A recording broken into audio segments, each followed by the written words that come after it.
Welcome to the Cincy Postcast. Before we get started with today's episode, I get to tell you about our good friends, Streetside Brewery, the best daggone brewery in the city. And I know that because honestly, I've been to just about all of them. And Streetside still sits head and shoulders above all the rest. Why? Number one, the beers. The beers are incredible. The beers are good. The beers are award-winning. Number two, ambiance. The place is awesome. The patio is great. The interior is great. It is a combination local watering hole and craft brewery, and it is perfect. It is just an ideal dream setup with the production stuff is sort of visible just off of the railing. Oh, it's great. Number three, the food. There's delicious food there, okay? That's always a good option there. And number four, they're an FC Cincinnati pub partner. So that means on October the 4th, you want to watch FC Cincinnati go on the road versus New York Red Bulls? You can do it. You can watch it at Streetside. So go check out our good friends over at Streetside Brewery. They have been supporting the postcast for years now. I can actually say 4 years now, and you should pay it forward or pay it back, I guess, to Streetside for doing that. So huge thank you to Streetside for sponsoring today's episode. And thank you, listener, for checking them out. And on today's episode, we're talking what's left of the Shield race. We're talking the Orlando City match on Sunday Night Soccer. We're talking where do we go from here? You know, this we'll get you seaworthy. We'll get you upright. We'll get your head up, chin up. We put it all together, and we got a postcast for you, baby.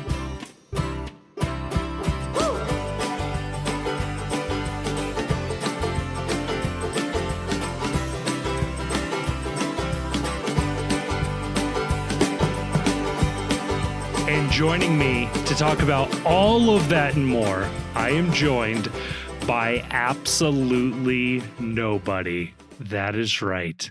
You're stuck with me. Oh my God, for the next 60 minutes? Did I really go that long? We got a lot to talk about, okay? That's what we're getting into today. That is what we are going to get into on this episode.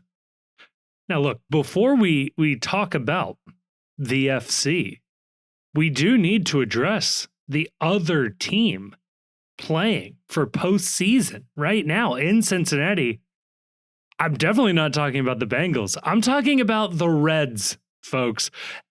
The Cincinnati Reds have done a very Cincinnati Reds thing, which is they have backed up into the playoffs. They lost today in what really was a win-in situation for the Reds. They lost. They completely blew it. They're competing for that last playoff spot against what I believe is the highest payroll in baseball, thanks to the weird Dodgers shenanigans they do with their payroll. And yet, the Miami Marlins, the AAA Miami Marlins, came up big and delivered the Mets a loss, which allowed the Cincinnati Reds to be tied in the standings and therefore get ahead on the tiebreaker to head off into the postseason. Congratulations to the Cincinnati Reds. This is, in fact, the first time the Reds and FC Cincinnati will compete in the postseason in the same year. That's exciting. Okay, that's fun. These are good things for our city. And I'd like to think that there is a lesson to be learned here for FC Cincinnati, which is, hey, sometimes the other team is going to screw up and give it to you, but you got to make sure you are still putting yourself in a position to capitalize on those mistakes. Unlike on Sunday night, right? Look, mathematically going into Sunday night, FC Cincinnati did not control its own destiny for the Supporters Shield. It was always going to require at least Philadelphia, Miami as well, to slip up, to screw up. I think Vancouver as well. They needed to slip up, although they got that earlier in the week. But it was never in FC Cincinnati's hands to begin with. Now, plenty to be critical about there. Don't get me wrong. However, that is still the basic situation now. That FC Cincinnati is going to need some help, going to need a lot of help. But it's technically not over. And that's why I look to the Cincinnati Reds as our inspiration as we sort of assess what happened this weekend for the Orange and Blue, that it is possible that teams screw things up. Weird things happen, okay? It's not impossible. It's improbable, right? I think the Reds had like a 3% chance of making the postseason on September 3rd. And they're in the postseason now, okay? Weird things happen sometimes. Is this cope? Yeah, that's what being alive is, okay? Being alive is cope, all right? That's what we're doing here. We're looking at bright spots. We're looking at possibilities here, okay? FC Cincinnati did not control its destiny going into Sunday night. It does not control its destiny going out of Sunday night. 4 points behind Philadelphia, 2 games to play each. That's really the only team I'm worried about right now. I'm sure Vancouver and Miami can technically, theoretically get there. Hell, LAFC may technically be there, but no. Look, Philadelphia needs to lose 2 or lose and draw. FC Cincinnati needs to win its last 2. Not impossible, okay? That is not impossible. That is not such an absurd thing to think about in this world. Now, granted, Philadelphia doing pretty good right now, all right? Dropped 6, 7, 19 goals on DC this weekend. I get it. However, if Philadelphia wins out, Cincinnati wasn't catching them with or without this Orlando result, right? I hate to say it, but that is the situation that we were in. However, you really would have liked to have seen the team win against Orlando, right? You really would have liked to have seen this team actually get a result, must-win game. Must win. I mean, if you had real aspirations for the Supporters Shield, it was must win. It was an incredibly important game.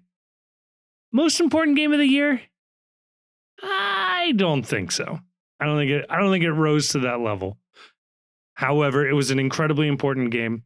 It was a massive stage for FC Cincinnati, and you would have liked to have seen a better performance. Performance started off great, and I'll dive into that, but it was not sustained. There's things to think about there. So, the lead up to this game was fun.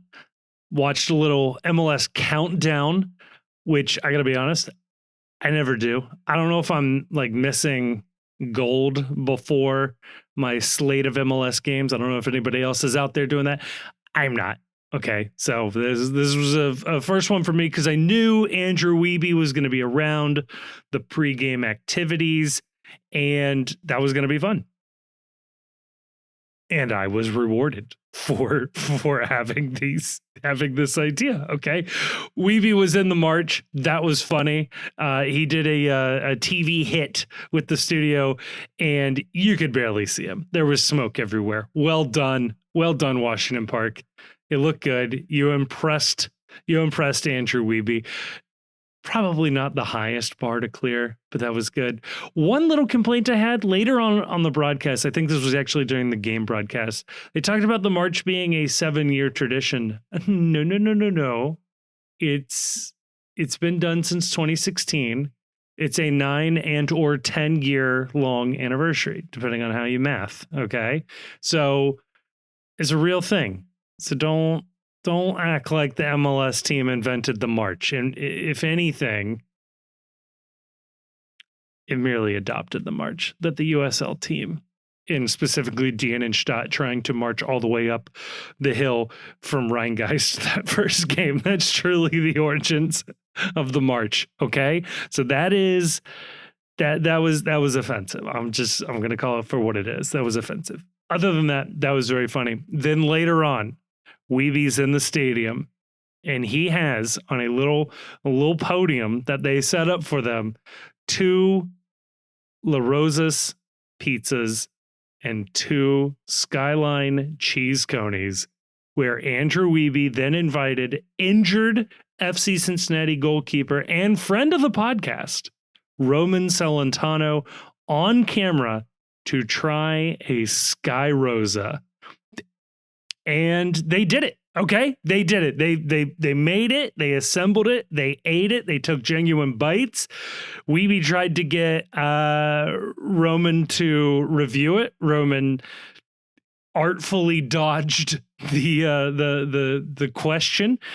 It was a really good. It was a really good concept of a bit. I will say where it failed was there was a little too much not taking it serious. Okay, I get it. It's funny. You're putting a cheese coney on a slice of pizza. I gotta say though, if you're gonna do the bit, it has to be with full sincerity. Okay, it has to be all in. You've got to do it all the way through. And they gave themselves too many outs, too many comments about having to go to the bathroom. Guys, what is the matter with you? If one bite of a cheese coney and one bite of a pizza is sending you screaming and running to the bathroom, go to a doctor. What are you doing? Why do we pretend like this is a thing that we I too many jokes about this, okay? People talking about going to a Mexican restaurant, going to Chipotle and sitting on a toilet for hours. Eat some fiber, guys. Throw some chia seeds in the morning, whatever breakfast you're doing. Hell, just throw it down the gullet straight, all right? Eat some berries, okay? I don't know what's the matter with everybody. Literally figure your shit out, okay? Come on. That should not be a run to the bathroom situation. You got to be stronger than that. However, the Sky Rosa getting placed quite literally on a pedestal, beautiful, well done. I don't know who invented it. I have reason to believe it was Billy DeVore. However, I would love for somebody to trace the origins. This sounds like an off-season story. I'm willing to pursue that.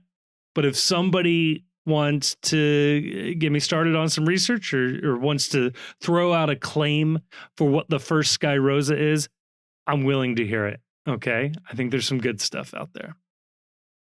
Another thing from the pregame, the Starlight drive-in theater interview with Evander, incredible. I got to give full credit to the production crew, Andrew Wiebe, whoever came up with this idea, well done. Starlight Drive-In, way out on the east side, is a cultural institution that I'm sure, just like every drive-in theater around this country, has had its ups and downs and needed various saving and, rescue financially from possible destruction. And it is still going. And they did an interview with Evander out there at the Starlight Drive-In, where they were rewatching mainly the Portland game earlier this year and just asking Evander about the season, going back to Portland, the MVP race. Incredible. So well done. I gotta be honest, if somebody else is doing that, I've never seen it before. That was the first time I've ever seen somebody do that. That was a really, really, really good use of like local culture. Not that drive-ins are unique to Cincinnati, but that was a really, really good piece of local culture. And putting it all together like that was really well done. Evander driving the SUV Lambo. Good luck. That's a good look. Cincinnati treating its DPs well. Okay. That was a very good look. I don't know how much it costs to rent out the old Starlight Theater or drive-in, I should say. And now I'm curious. What else can we put on the projector Can we do a movie night if we rent the drive-in? Things I am thinking about. And then the game happened. The lineup looked good. The lineup was the same lineup that got the win against LA Galaxy. No reason to change it up. The same people are not healthy. The same people that are healthy. You'd expect this team to be able to get the result. Evan in goal, Engel, Hagland, Robinson as your back line, Buka and Guidi as your defensive midfielders, Orishano, Echenike as wingbacks, Evander as the attacking midfielder, Brenner and Denke up top. That's a good team, okay? That's a really good team. It's a team you'd expect to be able to get a result. And then the game happened. I keep wanting to do the Avengers. Well, that just happened. Sort of Whedonism, because that's kind of how this game felt to me. It was what looked like was going to be really cool, and then it wasn't. Evan, especially in the first half, played out of his mind. The first couple of minutes of him just like charging out of the box 45 yards up the field and breaking up attacks, breaking up what would have been one-on-one opportunities. Awesome. Okay. That was really cool. There were some highlights in this one. I think Samuel Guidi is an interesting one in this game. He, I think overall has a really good performance. I think he is an upgrade on Brian Anunga overall for what this team is trying to do. One of the funny things he does, though, is especially early in the game, he is such an aggressive passer. And by that, I mean he is literally hitting his passes way too hard when passing to the attackers, and specifically Kevin Denke. Denke was getting pelted by Samuel Guidi passes in this game and just could do nothing about it. Like, it was way too fast, way too hard. Nothing was going to come of those passes. Guidi overall, like I said, I think he connects really, really well. He moves all over that midfield and it's always providing an outlet to everybody.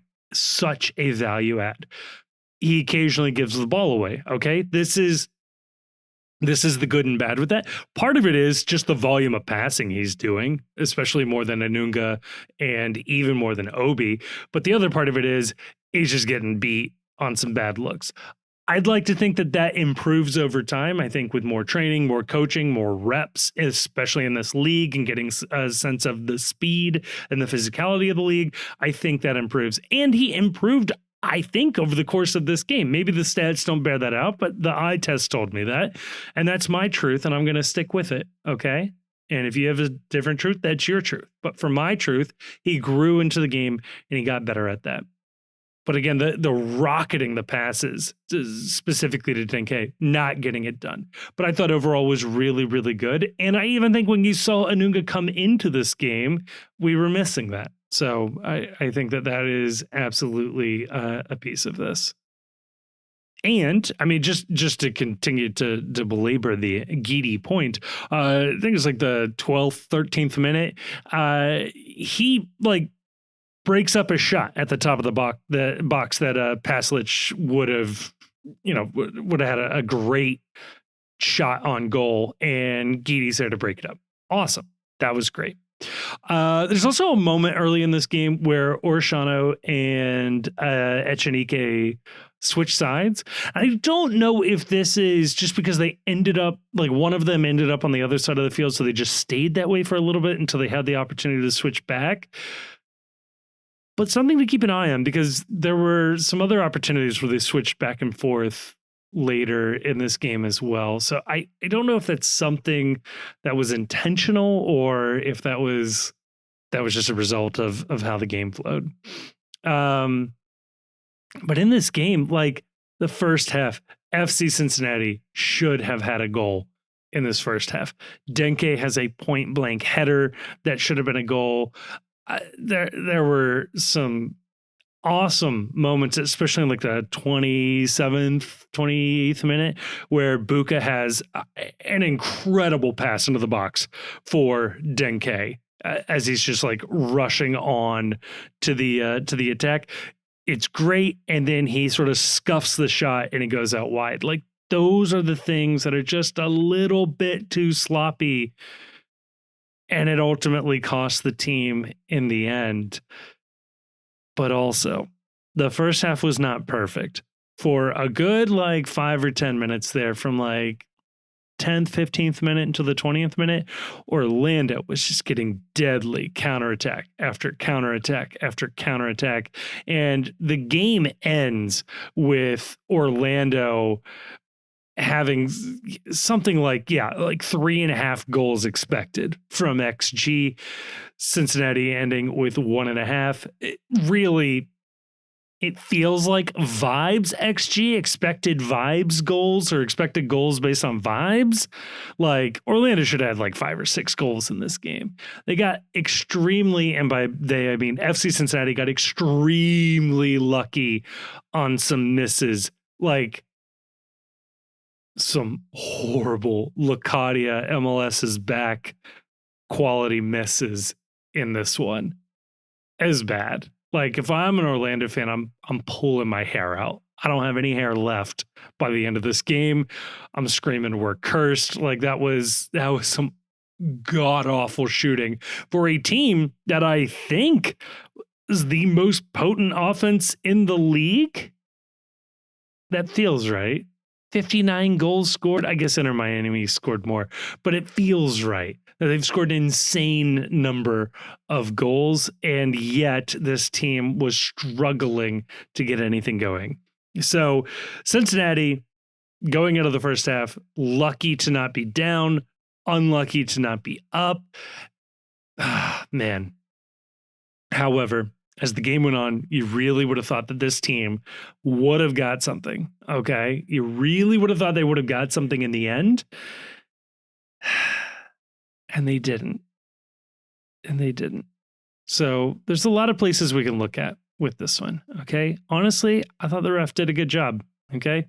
You can scream and yell at me all you want. I thought the ref was fine. Like there's nothing in what the referee did that's going to cost us the game here. There is, I mean, if anything, like hell, half of Orlando's team had yellow cards. There's a moment, the 66th minute, where Evander gets a yellow card for a foul that I feel very confident in saying that the ref did not see, but VAR checked for like extreme violent conduct and, felonious assault or whatever they always... The language used on some of these fouls is so funny to me, but no, it was not a flagrant 2. His arm was slightly raised, and the Orlando player decided to really ham it up, and they reviewed him for a red card. Didn't get a red card. Didn't even call the referee to the monitor. And you can't go back and award a yellow card after a VAR review, but because they held it up long enough, the referee was able to then give a yellow to Evander, which again is for a foul that I feel confident in saying he didn't see. It's so weird, and I don't even think that this is necessarily this ref's fault or this game's fault. It's just like, again, like the weird application of the rules. Like the VAR check is then used as an opportunity to be able to award a yellow card, even though you can't award a yellow in an actual VAR check, but because they paused it long enough, I don't know. It was weird. Anyway, in that same minute, Alvis Powell comes into this game. And this does a couple of things for us, and it allows us to talk about a couple of things here. One, Alvis Powell, I thought, was great in this game. He was really good going forward. Problem with that, Alvis Powell was a center back. Now, in general, I don't mind that, right? Little center back venturing forward. Shades of Yerson Mosquera, right? Back in the day. We've even seen Miles Robinson and Matt Miazga have opportunities to go forward and see what they can make happen. Alvis Powell, pretty good at attacking, okay? So like He's got that chaos energy, the wild card in him.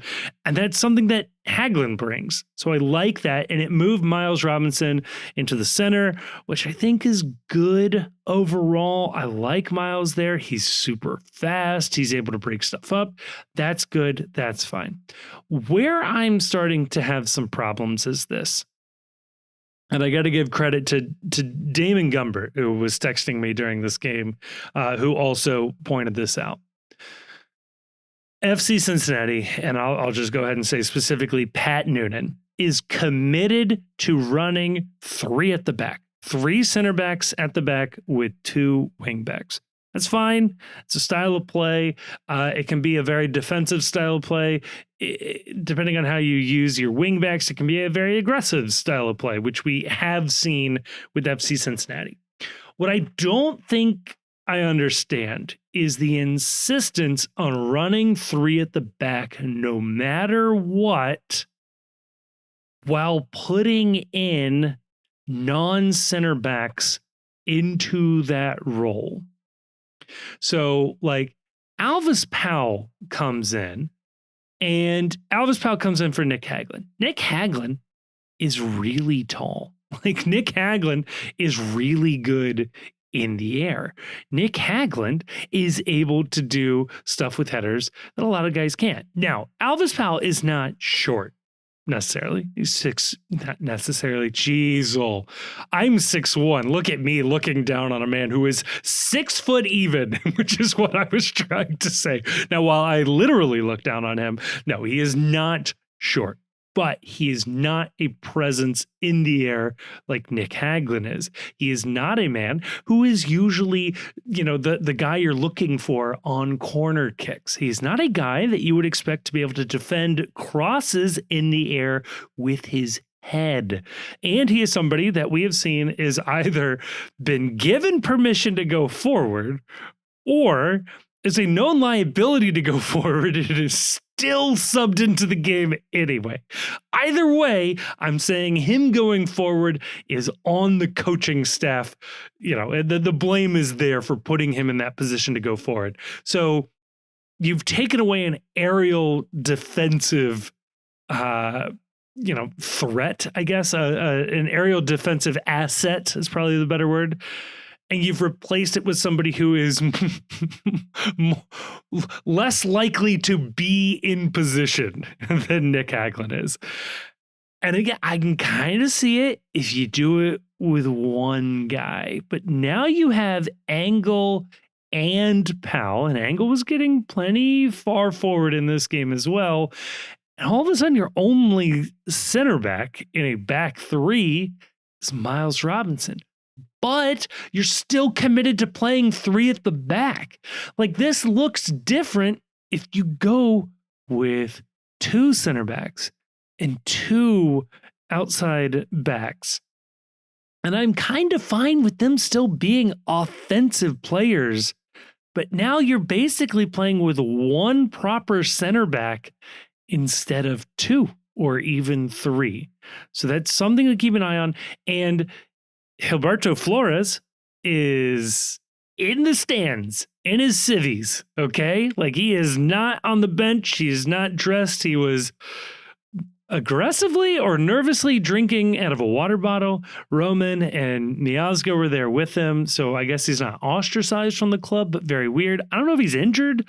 I don't know if he's ever allowed to play again, okay? And Teenage Davy is on the bench, does not get into this game. This is a man that is getting paid a lot of money to be a center back on a team that could use some center backs, okay? And he is not there.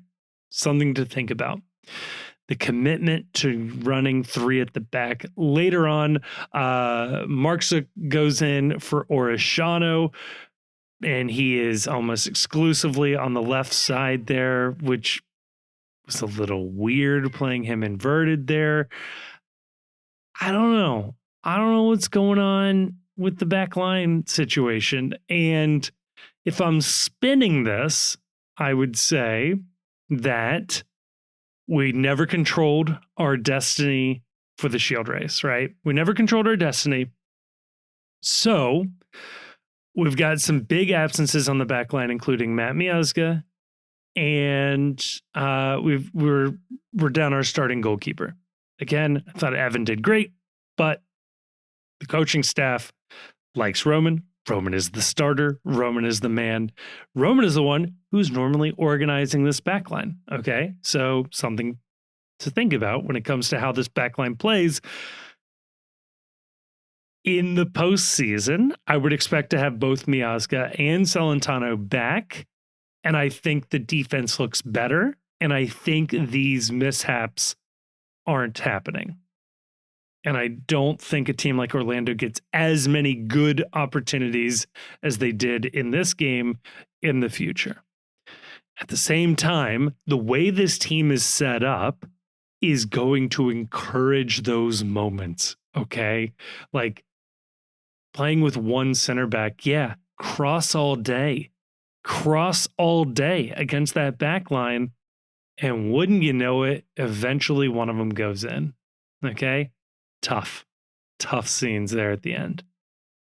But before Orlando equalized, there had to be a goal for FC Cincinnati to score. And Kevin Denke was proving the doubters to be silly, okay? He heard the Chief talk some nonsense 2 episodes ago. Chief is far away right now. But Denke finally gets on the end of one, and it's an attacking moment that really highlights just like how talented this FC Cincinnati team is. I know Doyle pointed this out, that like FC Cincinnati can just waltz into the box with this one. Evander is walking, essentially, draws in 4 or 5 defenders. A nice little easy pass for Denke, who just boop, top of the box in the goal. That's it. That's all it takes. And that is the difference between a good striker and a bad striker, which is the good strikers eventually score goals. Okay, so there you go.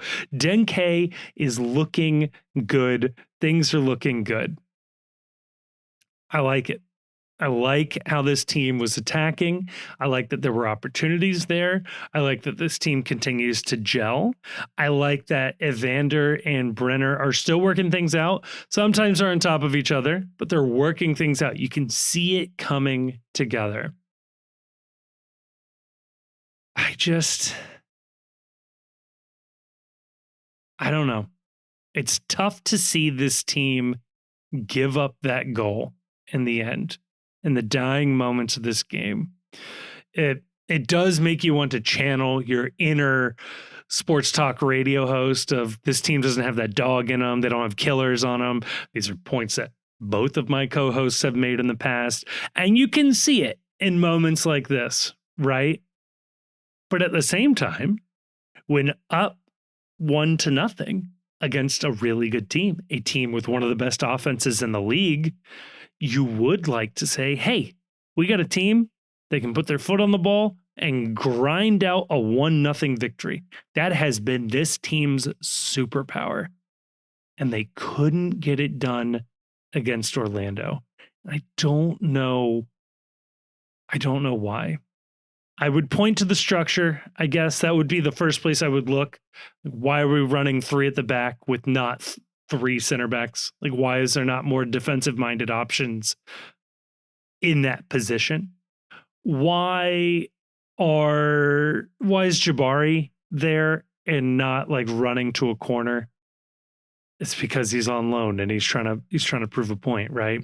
Whereas you'd almost rather want a savvy veteran to go up top, like Kai Kamara, let's say, if only we had a Kai Kamara on the bench who could do that. Or, controversial, if I could just steal a take from Jonah for a moment from the Discord, if only you had a player on your bench who was really good at getting fouled, like, say, a Dado Valenzuela, where each foul could eat up 2-3 minutes of clock time and, I don't know, give Evander a chance to hit some long range bombs.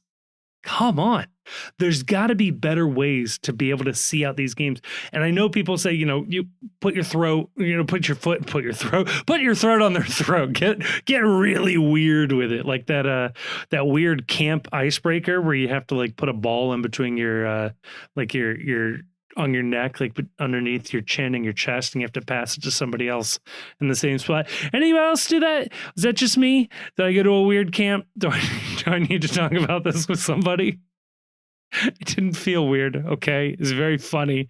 Everybody's laughing, but I'm willing to see that with a new lens. Okay. Please, God, tell me somebody else did that somewhere. Put your foot on the throat. I want to see them put their foot on their throat. I think that's good. I think that's fun. We saw that with LA. But I feel like, be honest with yourselves, would you rather see this team try really, really, really, really hard to score a second goal? Or would you have rather seen a win? Maybe they get the second goal and maybe they win 1-0, or maybe they don't, or maybe they're left a little exposed with a makeshift back line and a backup goalkeeper in the back against one of the best offenses in the league. I don't know. Be honest with yourself. Would you have rather seen a win, or would you rather see them go for another goal? I think you would have gone for the win. I get the feeling the vibes out there were kind of hoping for a win. So that used to be this team's superpower. It is no longer their superpower. I don't know what the fascination is with collecting wingbacks and turning them into center backs, and then they're not very good center backs, and then we collect a handful of center backs, and then we don't play the center backs. I don't know what's going on. But that was tough. It was a tough look. Thing is, though, no, I'm going to save that for part 2. Okay, we'll save that for part 2. We'll save that for the folks that just want to skip the match recap. And I totally get it, and I totally respect that. But there you go. That was the match recap. That was a killer. That hurt. That felt like a loss at the end. That was the most a draw has ever felt like a loss. That was tough. So, with that, move over to part 2. Where do we go from here? Picking up the pieces. Then I'll get you out of here. This has gone way too long for a solo podcast, so sorry. See you over in part 2. Before we go any further with the episode, I got a quick question for you. You ever heard of the U.S. women's national team?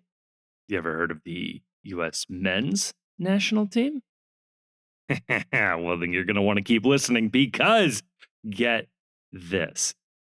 We have an offer for you are not going to want to miss at the official U.S. soccer shop, which is where you're going to go for all of your U.S. men's and women's national team gear. The Post is going to be able to offer you 10% off any of the merchandise except for jerseys. Okay, let's not get carried away, except for kids.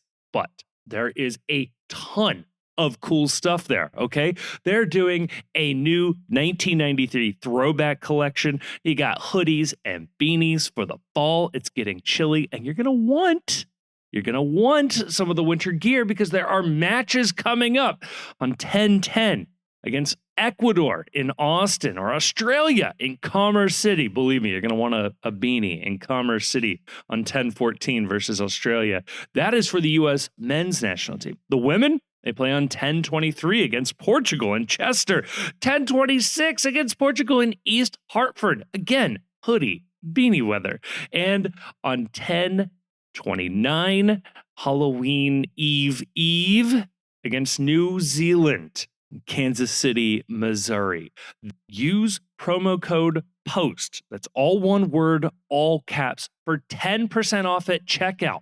This is a very real deal. I don't know how to emphasize that enough. This is a real deal you can use. You can go use the link in the description or use the code at checkout, and we will hook you up. So a huge thank you to U.S. Soccer, and I think you're going to have a lot of fun shopping on the official U.S. Soccer shop.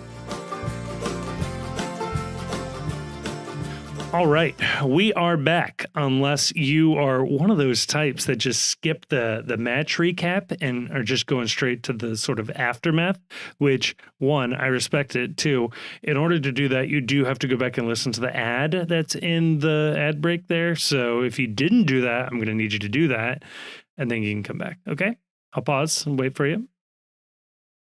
Okay, so where do we go from here? Here's the thing. There's going to be a lot of feelings right now. You're going to watch this team have that happen to them, and you're going to say to yourself, oh my God, this team is bad. Oh my God, what is Pat Noonan doing? He should be on the hot seat. This team is in win now mode. Like, what is going on? This team is terrible. We got to fix this. This is going to be a lost season. To that, I would say, I understand your pain. I understand your frustration. Something to keep in mind is that there are 30 teams in this league, and only one team at time of recording can say that they have had a better season than FC Cincinnati. So no matter how bad this team is, there is only one team better.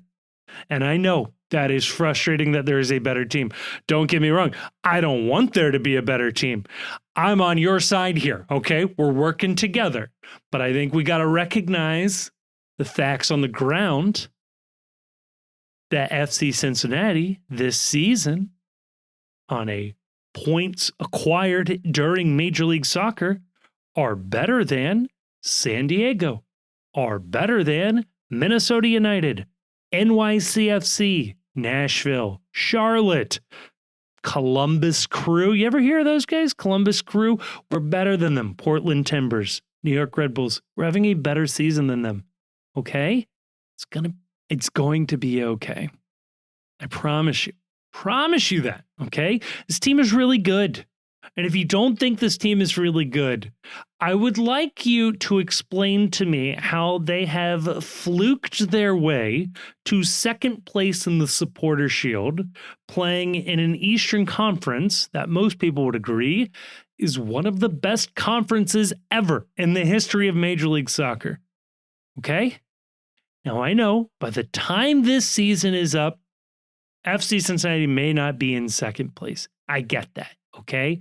All I can do is record the podcast today, Sunday, September 28th. I will record the one on October 5th on October 5th. Okay. But right now, FC Cincinnati is in second place. It's the second best team in the league.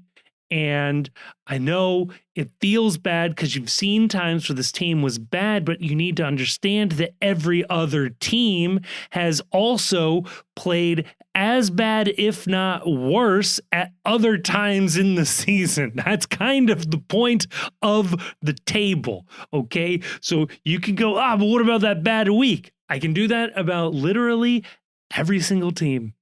I can point to a weird, how the hell did they lose to that team result for every single team. San Jose beat San Diego 1-0 last time out, okay?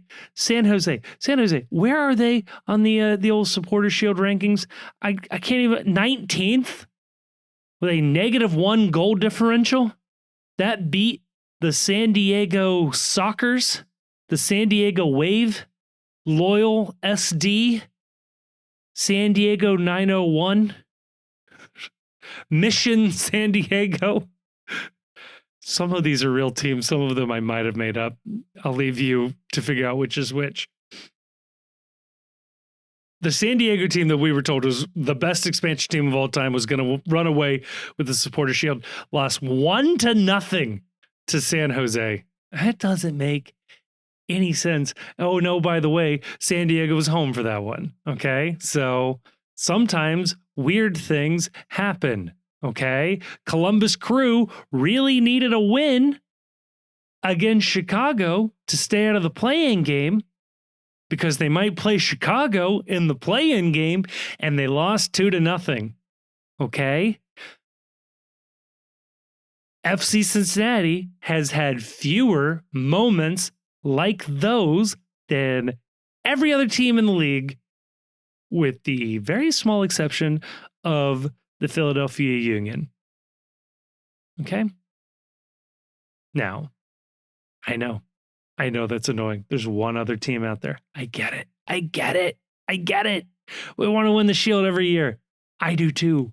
That would be fun. That would be insane, by the way. Can we just acknowledge that for a moment? It would be utterly insane for this team to win the Supporter Shield like 5-6 years running. Insane. MLS is not designed to do that. In fact, MLS is designed to not let things like FC Cincinnati happen. For teams to be really good for 3 or 4 years in a row. They're not supposed to do this. And they are. Okay? Now, here's the other thing to keep in mind. Come playoff time, this team will be healthy. Come playoff time, this team has a lot of playoff experience. Come playoff time, this team will be best positioned for success and better positioned for success than they have been all year. Think about that for a moment. The team, as we know it, again, on Sunday, September 28th, as injury timelines are projected at the moment, will be the best version of FC Cincinnati we have seen this year come playoff time. That's good. That's a good thing. That's real good. Remember when this team showed you really good moments? The team should be as good or better than that. Okay? In the playoffs. And I can't remember how many times we wrote off the Supporter Shield this year. I think we wrote it off like 9 or 10 times. So I don't know why anybody is sad now, because we wrote it off in July and probably June. Hell, we might have written it off after the second game of the year. And the focus was always, we don't want the Shield. We already got a Shield. We want the Cup.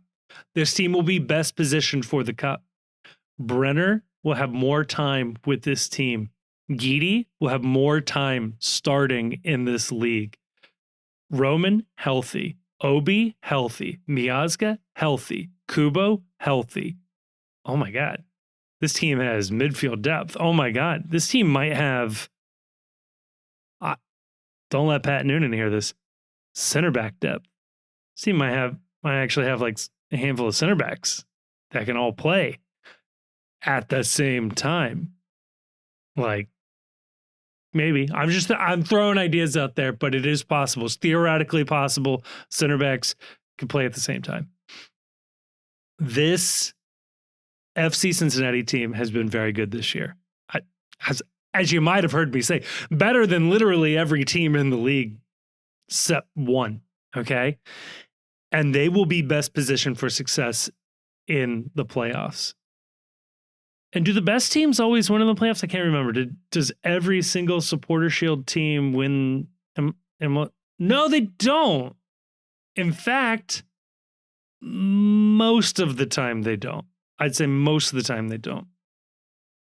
Yeah, that's funny. So wait, do you want to be really good and peaking at the right time? Going a 4 or 5 game unbeaten streak going into the playoffs? Would that probably be good? I think that would probably be good. Do you want a team that has proven it can go on the road and win big games? Yeah, well, that's FC Cincinnati. Do you want a team full of stars who can show up in big moments? Yeah, that's FC Cincinnati. Do you want the best set piece defense in the league? Oh yeah, by the way, that's FC Cincinnati. Not sure if you knew that. I think they've only given up 1 goal off a corner this year. Okay. Something to think about. Every time we give up corners and people get nervous, you've only seen 1 goal from a corner this year. Okay. So stop being nervous. That's literally our strength. This FC Cincinnati team is going to do well in the playoffs. I'm putting my foot down. And you know how I know? I'll tell you how I know. Because I've been right. I've been right about almost everything. Okay. Just point that out. After the loss to Philadelphia, My two co-hosts were in the dumps about this team. I'll point out, also wrote off the supporter shield right then and there. Okay. So second time in like a month that we've written off the supporter shield. Maybe we don't do that. Maybe we don't do that until somebody else actually wins it. Just throwing it out there. But after that game, my co-host said that this team would not win, would not earn, would not gain 7 more points for the rest of the season. They didn't think they had 7 points in them. And I'll just point out that they have achieved 7 points since then. Okay. This team did that. I also remember, I don't remember where exactly, but Grayson at one point threw a line of demarcation out there that FC Cincinnati should finish with 60 or more points and a double-digit goal differential. And I'll just throw it out there. If they win their next 2 games, that is a given. And if they win 1 game and draw 1 game, hopefully they win that game by 2. And that is also a given. Okay? Like, the markers that we have put out there for this to be a good team, this team is mostly doing it with, the slight caveat that there's a really good Philadelphia Union just ahead of them. And that's a bummer. And I'm not telling you that's not a bummer. Okay? That's a bummer. But comparison is the thief of joy. And would you rather be FC Cincinnati right now, or would you rather be NYCFC right now? Or would you rather be Charlotte right now? Or would you rather be Nashville right now? Or would you rather be Orlando right now? Would you rather be Columbus Crew? Columbus has won 1 game in their last 5. And that was a game that they gave up 4 unanswered goals in the second half of a game. They won that game. But that is spiritually a loss. That is a broken spirit game. That is a game that you do not recover from. And oh, by the way, they have not recovered from. They lost NYCFC. They drew Toronto at home and then lost to Chicago Fire in an incredibly important game. But would you rather be Columbus Crew? Hell no, you wouldn't. Half their team is injured. Okay? I don't want to hear it. FC Cincinnati is well positioned. I'm just going to say it over and over again because somebody's going to come back and say, well, we've seen this team be bad. We've seen every team be bad. We've seen every team be bad. Philadelphia Union, impossible to beat them. They're so good. They're so high flying. 3 games ago in the league, they lost 7-0. Okay? Don't tell me that we've never seen any of these other teams be bad. Knock it off. FC Cincinnati is fine. Pat Noonan has won the most games in a 3-year stretch than any other team and any other coach has ever done in any other 3-year stretch. I don't think people comprehend that point. It is not that Pat Noonan and FC Cincinnati has won the most games over the last 3 years. While that is true, that is not the fun fact. The fun fact is if you take any team in MLS history and look at any 3-year window consecutively that they have not won more games than FC Cincinnati has. And FC Cincinnati can still pad that number this season. That is nuts.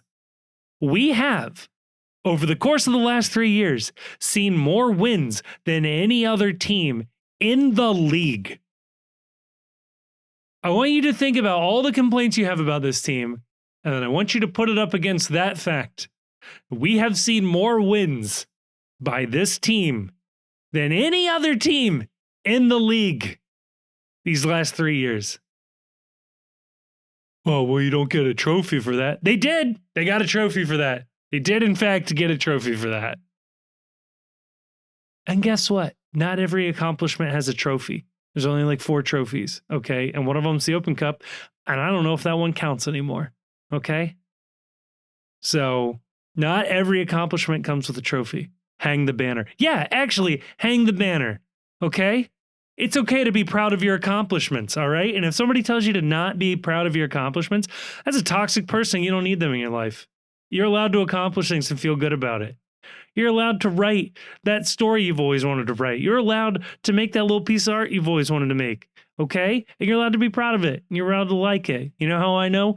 Because I got 2 kids who always draw the most hideous looking drawings. And I am the most proud human being on planet Earth for those little drawings. Okay?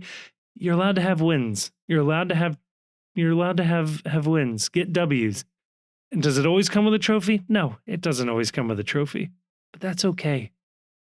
If all we're doing this is for trophies, then just don't watch this. Just don't watch the team until they're in knockout competitions. Okay? You'll be happier. You'll be healthier. You'll read a book. Do that next time. If it's just about winning the trophies and nothing else will bring you joy in life, then I would just use the FC Cincinnati calendar as an opportunity to schedule 2 hours of me time, curl up with a nice book, a little hot cup of cocoa, some tea, an iced lemonade, depending on the weather and what your indoor situation is. Just read a nice book, okay? And then we'll let you know when the team is up for a trophy. You can tune in dispassionately, have a smile on your face if they win the trophy, and just go back to your little novel if they don't win the trophy, okay? Or you can have fun with this team. You can see the ebbs and flows and follow the telenovela that is FC Cincinnati through its ups and downs. So we can have villains and heroes, and we can see beloved characters leave, and we can see new characters introduced, and we can have fun, and we can enjoy it. And last night, as you're listening to this tonight, it was a sad moment, okay? Walter White just had to go watch his brother-in-law get shot. That's a bummer, okay? But overall, makes for a good story. We're having fun, okay? No matter what happens from here on out, you can always tell yourself, fuck Columbus.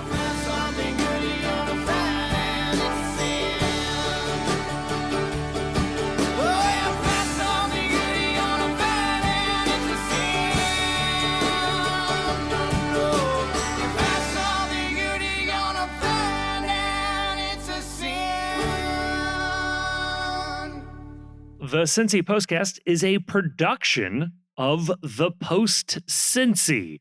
You can check us out online at thepostcincy.com. You can also follow us on Twitter and Blue Sky, Facebook, and Instagram. Twitter and Blue Sky, though, you'll find we're a little more active than the other places. We're also on YouTube, where you can listen to this episode if you aren't listening to it already. We are also putting up video content semi-regularly, including the Away Days series. We want to give a huge thank you to Jim Trace and the Makers for providing the music for this episode. They're a lovely band, and you can find more information out about them in the description of this episode. And if you happen to enjoy what you just heard, can I please ask that you like us, that you rate us on whatever app you're listening to, and maybe more importantly than all of that, share this episode with a friend. When it comes up at work, you're talking about FC Cincinnati, I say, hey, I listened to an FC Cincinnati podcast. I think you guys will like it. It would really, really help us out. Nothing helps a podcast travel more than a good recommendation from a friend, family member. That would be awesome. When it comes to the sorting algorithms that control our lives, a 5-star review would be much appreciated. Also, leaving a sort of written review weirdly does more than that. That's how the algorithms work. So maybe say a nice or a mean thing, whatever. Just as long as you give us 5 stars, that'll really, really, really help us out. And if you are looking for more MLS content, check out our other podcast, The World's Gam. Again, a link will be in the description of this episode. That is where we touch on league-wide storylines and news, and we talk about other games and a couple other teams in there as well.